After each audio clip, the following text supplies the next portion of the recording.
Bien, doctores, vamos a continuar. Vamos a hablar ahora de los estados hipertensivos del embarazo. ¿Ya? Este es un tema bien preguntado, ¿ya? Conjunto con hemorragia. Entonces hay que definir bien los conceptos de los estados hipertensivos. ¿Ya? Primero con este, miren. Cuando hablamos de una hipertensión crónica, ¿no? En el embarazo. Se habla de una hipertensión crónica en el embarazo cuando la presión está aumentada. Recuerden, los valores son más de 140, mayor o igual, y o mayor de 90, ¿no es cierto? Eso ya es hipertensión. Mayor o igual a 140, mayor o igual a 90. Pero el dato en la hipertensión crónica es que se presenta en las primeras 20 semanas. Si se presenta en las primeras 20 semanas, esa hipertensión se llama crónica. Luego tenemos esta de acá, que es la hipertensión gestacional, que se diferencia porque la presión se presenta pasada las 20 semanas, ¿correcto? Y no tiene ni falla de órgano, ni tampoco tiene proteinuria. No tiene ninguno de los dos. Ni falla de órgano, ni proteinuria. Solo presión elevada, pasada las 20 semanas. Y el tercero es la preeclampsia, en la cual la presión está elevada, como pueden ver, más de 20 semanas, pero tiene asociado algo más, aparte de la hipertensión. O es la proteinuria o es la falla de órgano, uno de los dos, ¿correcto? Uno de los dos. Entonces, cuando se agrega proteinuria o se agrega falla de órgano, pasada las 20 semanas, en ese caso hablamos de preeclampsia, ¿correcto? De preeclampsia. Entonces, esa diferencia tiene que estar clara. También te pueden decir con respecto a la persistencia del estado hipertensivo. La hipertensión crónica es un estado que persiste elevada la presión pasado el embarazo. ¿Cuánto? Pasado las 12 semanas del posparto. O sea, si te dice que una paciente, ¿no es cierto?, ha tenido presión alta y que persiste pasada las 12 semanas del posparto, eso también es hipertensión crónica. Cuando persiste pasada las 12 semanas del posparto. ¿Por qué? Porque la gestacional desaparece dentro de las 12 semanas. Entonces, si tú tienes una hipertensión gestacional, ¿no? Porque apareció a las 30 semanas la presión elevada, pero en el posparto persiste pasada las 12, eso es hipertensión crónica. Si resuelve dentro de las 12, eso es hipertensión gestacional. Entonces es otra forma de definir, ¿ya? No solo cuándo empezó, sino también cuándo termina. Porque ahí está la diferencia, miren. ¿Ya? Uno empieza en las primeras 20, el otro pasada las 20. Uno termina pasada las 12, el otro antes de las 12 del posparto, ¿ya? En el caso de la preeclampsia también. Es un estado transitorio del embarazo que va a terminar dentro de las 12 semanas del posparto. No persiste, porque si persiste ya es hipertensión crónica. Muy bien, definimos proteinuria, la presión elevada de 140 a 90, 2 medidas, pero en el caso de los ejercicios no hay que ser tan absolutos, basta que te digan más de 140 a 90, es presión elevada, ¿no? Pero la definición estricta es 2 medidas, separadas 4 horas como mínimo, o máximo 7 días, ¿da? O una medida cuando está bien elevado. O sea, dicen 160, 110, ya ahí no es necesario una medida adicional, ¿no? Cuando hablamos de una proteinuria significativa, más de 300 miligramos en orina de 24 horas. O sea, sacas una muestra de 24 horas, más de 300 miligramos, o más de 0.3 gramos, ¿verdad? Ya está. O en una muestra de orina simple. Si no queremos recolectar la orina 24 con una muestra de orina simple, decimos que es proteinuria significativa cuando el cociente proteína creatinina es más de 0,3. Esa es una muestra de orina simple. O si no contamos con métodos cuantitativos, tenemos el cualitativo, que viene a ser la tira reactiva. La tira reactiva, ¿no? Una cruz, 2 cruces, ya indica proteinuria significativa. Pero, ojo, hay preeclampsia en ausencia de proteinuria. Entonces, a partir del 2013, la Sociedad Americana de Ginecobstetricia define también preeclampsia en ausencia de proteinuria. Pero para diferenciarlo de la gestacional, que también no tiene proteinuria, entonces debe tener algo más la preeclampsia. ¿Cuál es ese algo más? La falla de órgano. Y hay 5 fallas. No es necesario que encuentre las 5, basta una de esas 5 para definir preeclampsia en ausencia de proteinuria. ¿Cuáles son? Los síntomas premonitorios, el famoso SET, ya acuérdense así, SET, cefalea, escotomas, dolor abdominal. Eso ya te define preeclampsia, así no tenga proteinuria. 2, plaquetopenia, menos de 100.000. 3, falla renal, creatinina más de 1,1 o duplica su basal. 4, falla hepática, elevación de transaminasas al doble. El TGO vale 35, el doble 70, más de 70 ya indica compromiso hepático. Y 5, edema agudo de pulmón. Edema agudo de pulmón. Y hay un dato interesante acá, doctores, que estos 5 no solo te van a definir o diagnosticar diabetes, sino también te dan su apellido, que es severa.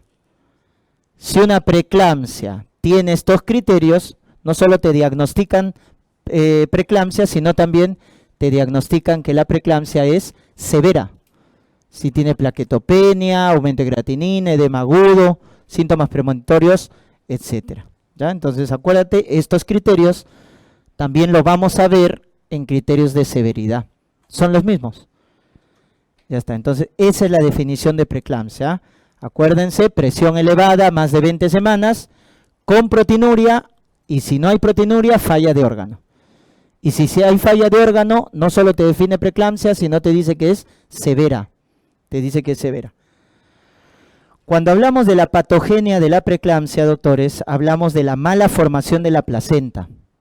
Entonces la placenta se forma mal, ahí está el origen de la preeclampsia. Entonces ustedes recuerdan que había un remodelado vascular de las arterias espirales por las oleadas de placentación. Y eso se producía por la buena invasión de las células del trofoblasto. Miren cómo las células del trofoblasto van reemplazando la capa muscular de las arterias espirales. Entonces al final la arteria espiral perdía su capa muscular y se dilataba, de tal manera que tenía bastante flujo, ¿no? Y baja resistencia. Pero acá vamos a ver lo que pasa en la preeclampsia. Si te das cuenta, miren, las células del trofoblasto no invaden adecuadamente. No hay una buena invasión. Por eso, ¿por qué se produce la preeclampsia? Por una alteración de la segunda oleada. Esa segunda oleada que invadía las células del trofoblasto, la capa de las arterias espirales, está alterada, de tal manera que no se produce el remodelado. Entonces la arteria espiral se queda como si una mujer no estaría embarazada. Miren, pequeña, con gruesa capa muscular, incluso esa capa muscular se hipertrofia, hace más vasoconstricción, con lo cual, al no haber remodelado, la paciente queda así, ¿no? Con bajo flujo y alta resistencia en las arterias espirales. Entonces, ¿dónde está el origen? Acá está el origen. Placentación anormal, debido a la mala invasión de las células del trofoblasto. ¿Ya? Mala invasión. ¿Eso qué va a producir? Insuficiencia placentaria, porque si invade mal, no hay remodelado y la arteria espiral tiene bajo flujo y alta resistencia. Entonces, ¿qué va a producir? Insuficiencia placentaria. La arteria espiral, miren, prolifera su capa muscular, hay más vasoconstricción. Y la tercera alteración de todo esto es que esta insuficiencia placentaria desencadena disfunción endotelial. Y cuando el endotelio empieza a fallar, entonces aumentan vasoconstrictores y disminuyen los vasodilatadores, como por ejemplo la prostaciclina o prostaglandina 2, esta baja en la preeclampsia. Quien aumenta los vasoconstrictores, como por ejemplo el tromboxano A2, está aumentado en la preeclampsia. La prostaciclina baja y el tromboxano aumenta, ¿no? Debido al aumento de la permeabilidad, porque el endotelio está dañado, el plasma se sale de los vasos, doctores. O sea, hay un trasudado del plasma. Por eso les van a decir, en una preeclampsia severa sobre todo, hay reducción del volumen plasmático. En una gestante, ¿cuánto aumentaba el volumen plasmático? 45% aumentaba, ¿verdad? Lo hemos visto ayer en cambios fisiológicos. En la preeclampsia no aumenta, baja el volumen plasmático. Miren la diferencia. Entonces, en la gestante normal hay hemodilución, en la preeclampsia hay hemoconcentración por reducción del volumen plasmático. Hay hemoconcentración. Entonces, esas son las tres, ¿no es cierto?, las tres líneas en la fisiopatología de la preeclampsia.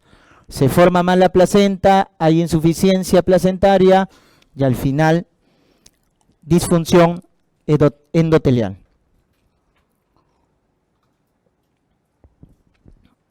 Muy bien.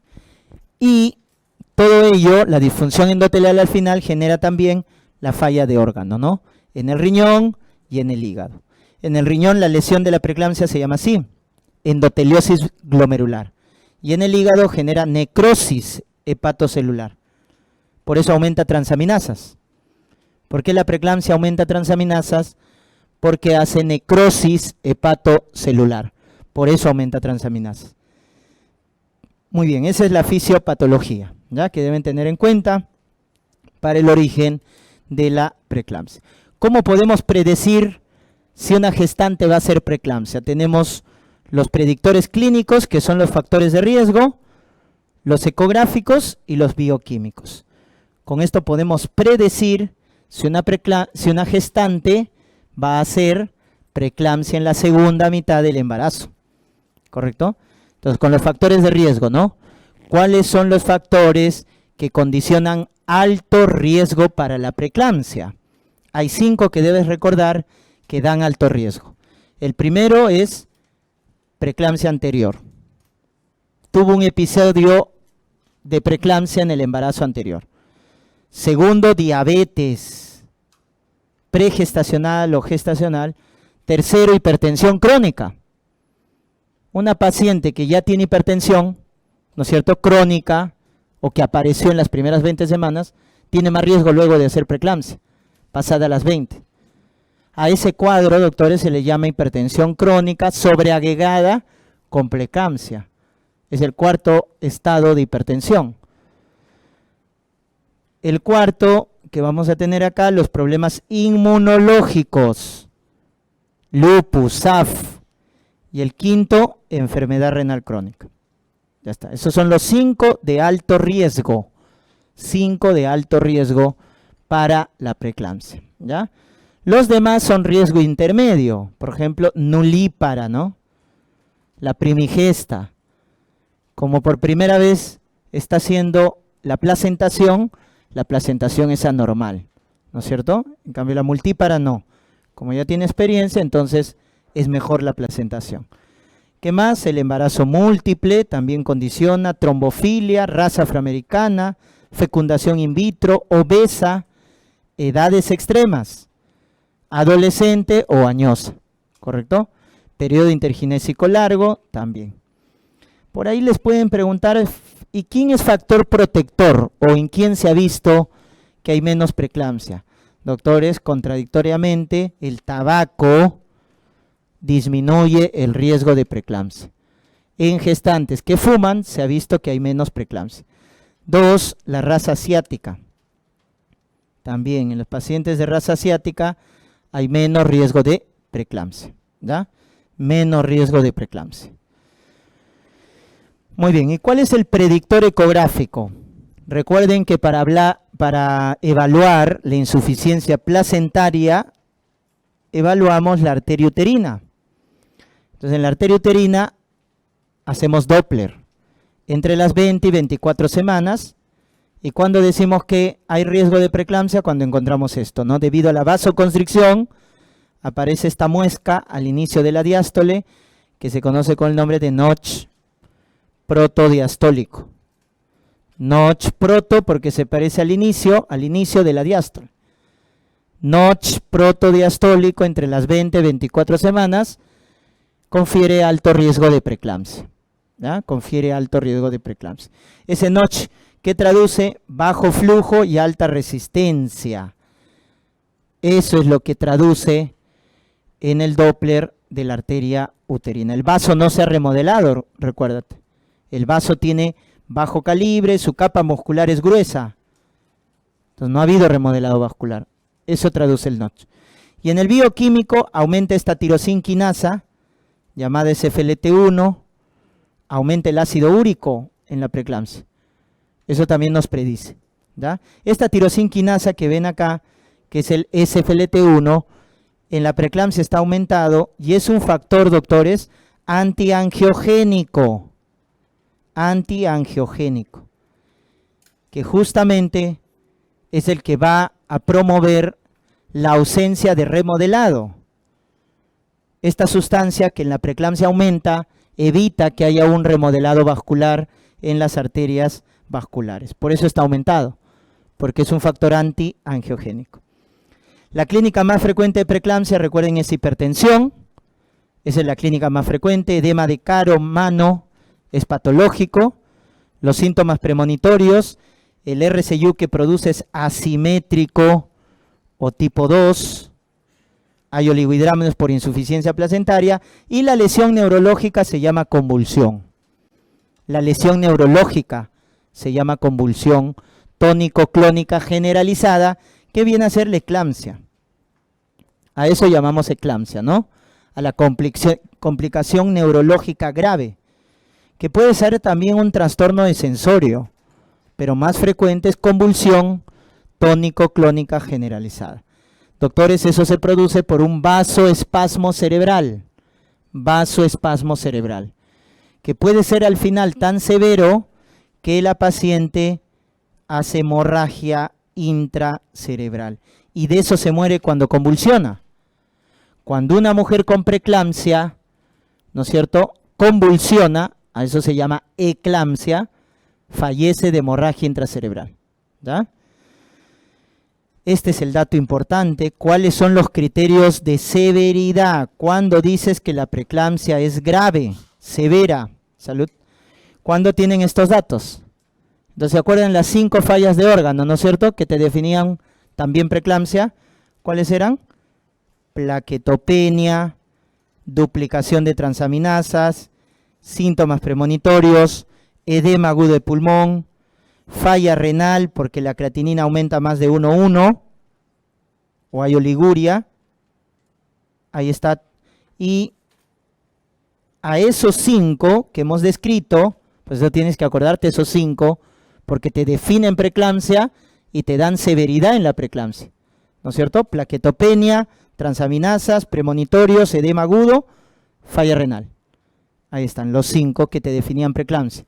A esos 5 le vas a aumentar 2. La eclampsia, que es la convulsión tónico-clónica, y la presión bien elevada, que es mayor o igual a 160 y o mayor o igual a 110, la diastólica. Doctores, basta que tenga un criterio de estos 7 para decir que la preeclampsia es severa. Basta que tenga uno de esos 7, ¿ya? Entonces, esos definen preeclampsia severa. Si no encuentras ninguno de estos, entonces no es una preeclampsia leve, ¿no? Ojo, el RCU no da severidad. La proteinuria grave, más de 5 gramos, no da severidad. Ojo, ni RCU ni proteinuria grave indican severidad en preeclampsia, por si acaso. Solo esos 7 que hemos mencionado, ¿ya? Van a dar severidad a la preeclampsia. Muy bien. ¿Y cuál es la complicación más frecuente de la preeclampsia? Esta es la complicación más frecuente, o asociación más frecuente. El síndrome de Hell es la complicación más frecuente, ¿ya? La paciente con preeclampsia, doctores, se muere de falla hepática. Su complicación más frecuente es el Hell y su complicación neurológica, la eclampsia. ¿Ya? Tengan presentes esas complicaciones. Entonces el Hell es la complicación más frecuente porque miren con cuánto se asocia preeclampsia, miren, 80%. El 80% de los pacientes con síndrome de Hell van asociados a preeclampsia, el 80%, o sea, la mayoría del síndrome de Gel. Eso también quiero que quede claro. Si yo cuento el total de gestantes que hacen síndrome de Gel, el total, el 80% va asociado a preeclampsia, o sea, presión elevada. Hay un 20% que va con presión normal, ¿correcto? Entonces, no es que todo gel siempre va asociado a preeclampsia. Puede haber un gel aislado de la preeclampsia, ¿correcto? Que incluso es más grave. ¿Por qué? Porque en el otro caso, cuando yo encuentro una paciente con preeclampsia, al toque para descartar gel, ¿qué le pedimos? Perfil hepático, hemograma, frotis de sangre periférico. Para descartar gel, a una mujer con preeclampsia le pido eso. Pero si la paciente tiene presión normal, ¿le vas a pedir? No le vas a pedir. Entonces la paciente viene con el cuadro de gel, bien establecido y con complicaciones. Por eso este grupo son los que tienen más mortalidad. El gel aislado, porque no la controlamos y viene con todas las complicaciones. En cambio, cuando viene con preeclampsia, ahí sí la evaluamos bien, la monitorizamos, la controlamos. Por eso tiene que estar claro, ¿eh? El gel puede estar aislado. No vayan a pensar que para diagnosticar gel necesito a que la paciente tenga preeclampsia. Es lo más frecuente, pero no siempre se produce. Este es su síntoma premonitorio más frecuente, el dolor abdominal. Porque en el gel hay una falla hepática que aumenta las transaminasas, se distiende la cápsula de Gleason del hígado y eso genera el dolor abdominal. Y ese es su síntoma premonitorio característico. Miren cuáles son los criterios diagnósticos. Gel, recuerden, viene de las siglas en inglés, ¿no? H, hemólisis, E de elevación de enzimas hepáticas y la P viene de plaquetopenia. Esos son los tres componentes. Entonces, primer componente, hemólisis, que es una anemia hemolítica microangiopática. Esa es la hemólisis de gel, microangiopática. 2, elevación de enzimas hepáticas. Y 3, plaquetopenia. Ahí está la plaquetopenia. Esos son los criterios de gel. Entonces, si te dan esos criterios, hablamos del síndrome de gel, que en la mayoría de los casos, vuelvo a repetir, va asociado a preeclampsia, en el 80%. Pero hay un 20% que va a ir solo, sin preeclampsia. Hablamos de anemia hemolítica microangiopática. Obviamente, como hay hemólisis, se eleva la bilirrubina indirecta, más de 1.2. Y como es microangiopática, encuentras en el frotis de sangre periférico este matíe roto, ¿no? ¿Cómo se llama?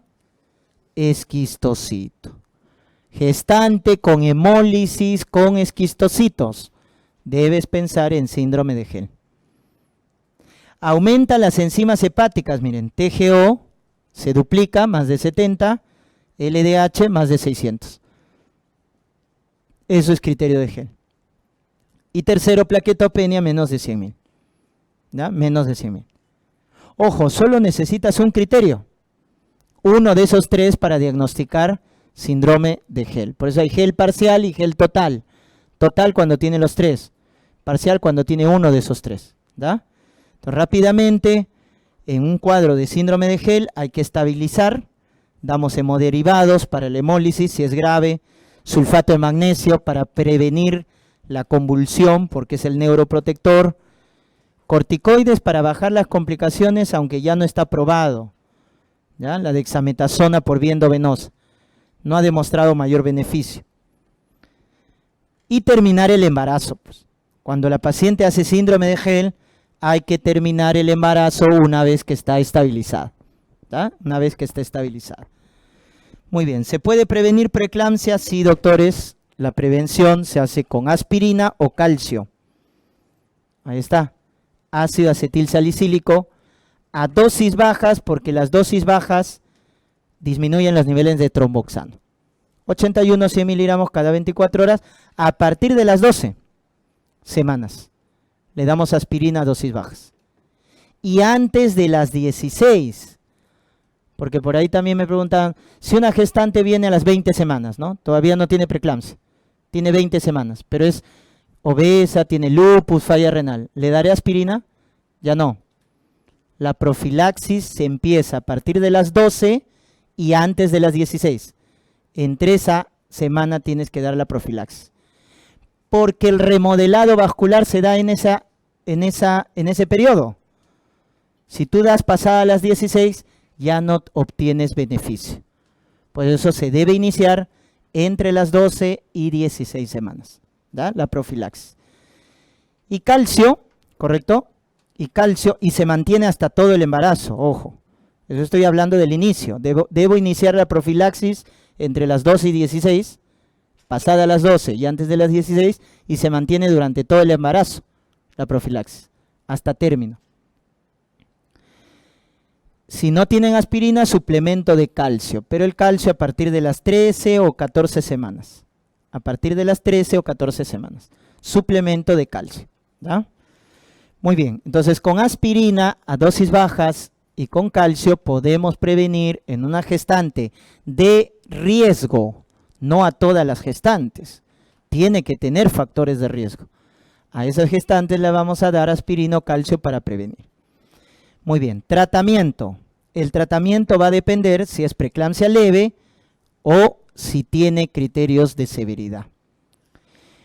Doctores, si les dicen que la preeclampsia es leve y no tiene falla de órgano, ¿qué se hace? Monitorizar, tanto a la mamá como al feto. Y podemos esperar hasta las 37 semanas. Y una vez que llega a las 37, termino el embarazo. ¿Por cesárea o por vía vaginal? Te dicen en tu caso clínico, preeclampsia leve de 37 semanas. ¿Qué debo hacer? Inducción del trabajo de parto. Esa es la conducta. Preeclampsia leve de 37 semanas. Inducción del trabajo de parto. No pienses que toda preeclampsia va a cesárea. En la práctica puede pasar eso.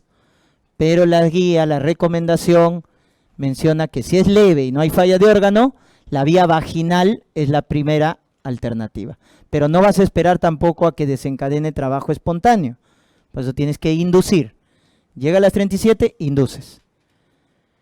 ¿Cuándo no vas a esperar a las 37? Cuando ya se tenga una complicación. Por ejemplo, hace DPP, ya no vas a esperar.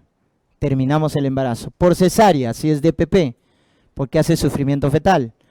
O cuando tiene otras complicaciones como RPM, oligohidramnios, ponderado fetal o alteración del perfil biofísico. ¿Ya? Ya está. Entonces ahí ya no esperas a las 37. Entonces tienes que terminar nomás el embarazo. ¿Ya? Se espera cuando es leve y no tiene falla de órgano. Ahí puedes monitorizar y cuando llega a las 37 induces el trabajo de parto. ¿Estamos? Ya está.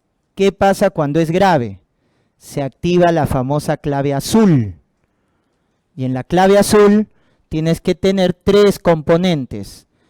Controlar la presión, tratar o prevenir la convulsión y terminar el embarazo.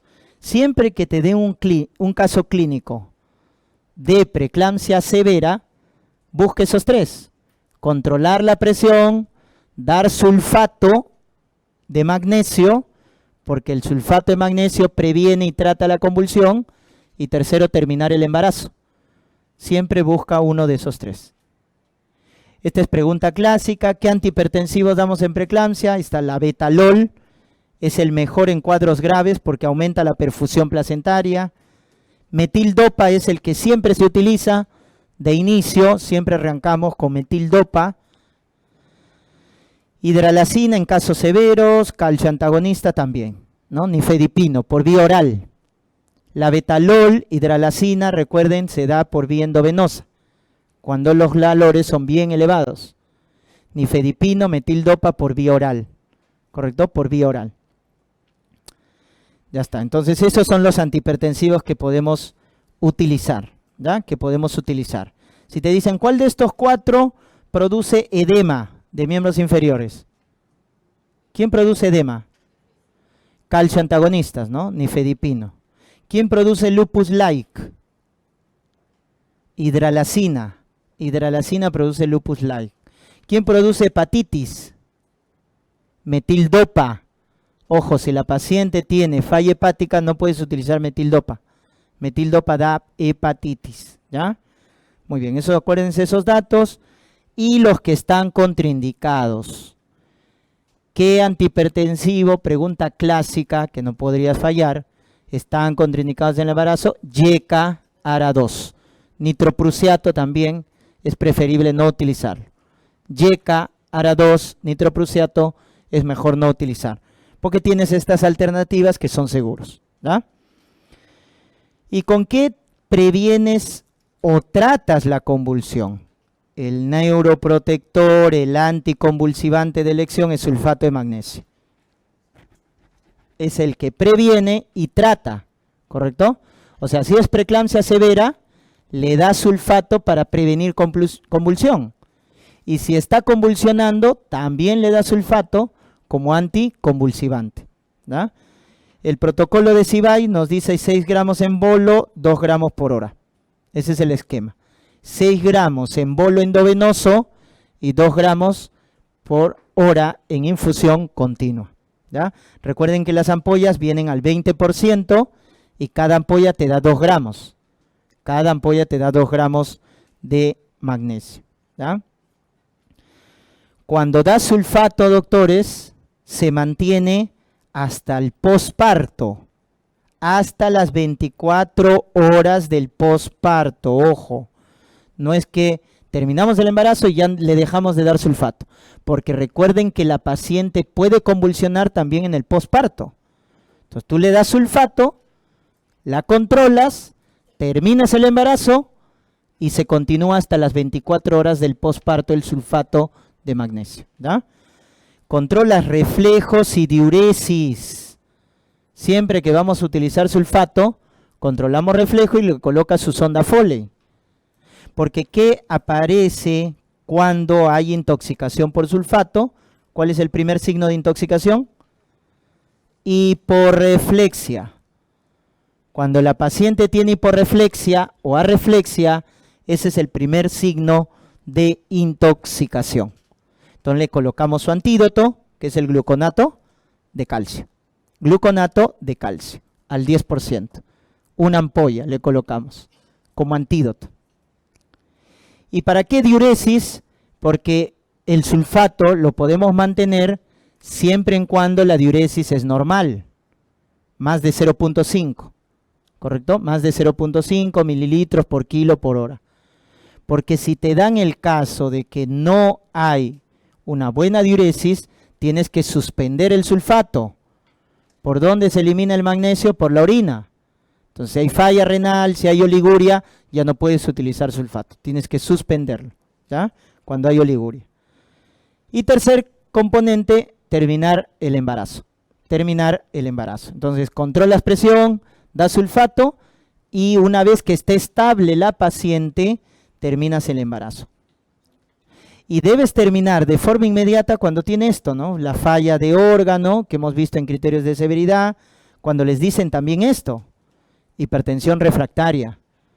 O sea, les das 3 antihipertensivos y no controlas la presión. Le das metildopa, hidralacina, labetalol, etcétera, y no controlamos la presión, hay que terminar. DPP, RPM, RCU severo, que es cuando está por debajo del percentil 2. Ahí también hay que terminar. Sufrimiento fetal agudo o el oligohidramnios, ¿ya? Si hay eso, hay que terminar de forma inmediata, que es en la mayoría de los casos que se presenta en una preeclampsia severa, ¿no? Por eso siempre busquen esos 3 componentes, ¿ah? Controlar presión, tratar o prevenir la convulsión con sulfato y terminar el embarazo. Ustedes tienen que buscar eso, ¿correcto? En una preeclampsia con criterios de severidad.